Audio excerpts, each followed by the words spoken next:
ఓం శ్రీ మాతృ నమః. Hi friends, అందరికి నమస్తే. మీరిప్పుడు చూస్తున్నటువంటి మూలిక ఇది పాచితీగ అని పిలుస్తారు దీన్ని. వారాహి అనే ఓషధి. ఇది అందులో మేడి చెట్టుపై ఉన్నదిది. ఇది చాలా శక్తివంతమైంది. అందరూ చూసే పాచితీగకు దీనికి తేడా ఉంటుంది. ఇందులో 3 రకములుగా ఉంటుంది ఇందులో. ఇలా లావుగా ఉంటుంది. ఇలా మొత్తము వాటరే ఉంటుందిది.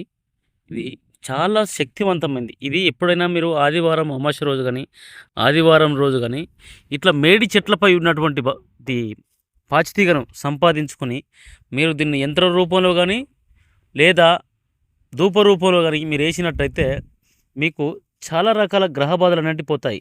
నెగెటివ్స్ అనేటివి పూర్తిగా రిమూవ్ అయిపోవాలనుకునేవారు ఇలాంటి పాచితీగను సంపాదించుకోండి. ఇది చాలా పెద్ద చెట్టు. మహావృక్షంగా మారుతుంది ఇక్కడ ఈ మేడి చెట్టు అనేది. దానిపై ఇది పొదల పూర్తిగా అల్లుకునున్నది. ఇది పూర్వకాలంలో దీన్ని వాస్తవానికి హనుమంతుని కాలం నుంచి కూడా ఈ పాచితీగ అనేది ఉపయోగించిర్రు. మహాభారతంలో కూడా కొంతవరకు దీన్ని ఉపయోగించిర్రు. రామాయణంలో ఇది ఒక సంజీవిని పర్వతాల పైన అందులో ఇది కూడా ఉన్నట్టు చరిత్రలు చెప్తున్నాయి.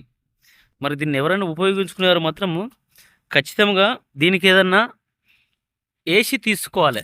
ఏసి తీసుకోవడం అంటే వాటర్ కూడా వేయచ్చు. లేదంటే 2 చేతుల నమస్కారం అంటే దండం కూడా ఏసి తీసుకోవచ్చు. దండం పెట్టి తీసుకున్నా ఇది చాలా అద్భుతంగా పనిచేస్తుంది. పసుపు, కుంకుమ ఏసినా సరిపోతుంది. అగరబత్తుల ధూపం కూడా ఎయొచ్చు.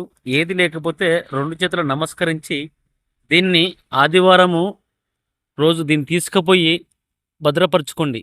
ఇంకా దీనితోటి పాటు ఇంకా 21 రకాల మూలికలు కూడా ధూపంలో కలుపుకొని మీరు దీన్ని ఉపయోగించుకున్నట్టయితే ఇంటి లోపల అష్ట ఐశ్వర్యాలు కూడా తులతూగుతూ ఉంటాయి. మహాలక్ష్మి కూడా ప్రాప్తిస్తుంది. ఇది గ్రహ బాధలు అనేటివి కూడా పూర్తిగా నివారణ అనేది జరుగుతుంది. ఇక చేతబడులు అనేటివి కూడా ఈ మధ్యకాలంలో కొందరు కొత్తగా నేర్చుకున్న వాళ్ళు కూడా పక్కింటోళ్ళే మన చుట్టుపక్కల ఉన్న వాళ్ళకి పెడుతుంటారు. జంతువుల పైన ప్రయోగిస్తుంటారు. అలాంటి గ్రహ బాధలు నివారణ జరగాలంటే ఇలాంటి పాచితీగను గనక మీరు తీసుకుపోయి గనక ఉపయోగించుకున్నట్టయితే మీరు ఖచ్చితంగా అయితే రిజల్ట్ అనేది చూస్తారు. ఈ వీడియో మీకు నచ్చితే లైక్ చేయండి, షేర్ చేయండి. తప్పనిసరిగా సబ్స్క్రైబ్ చేసుకోండి. ఆయుర్వేదం సంజీవనం సుభిక్షితము. ధన్యవాదములు.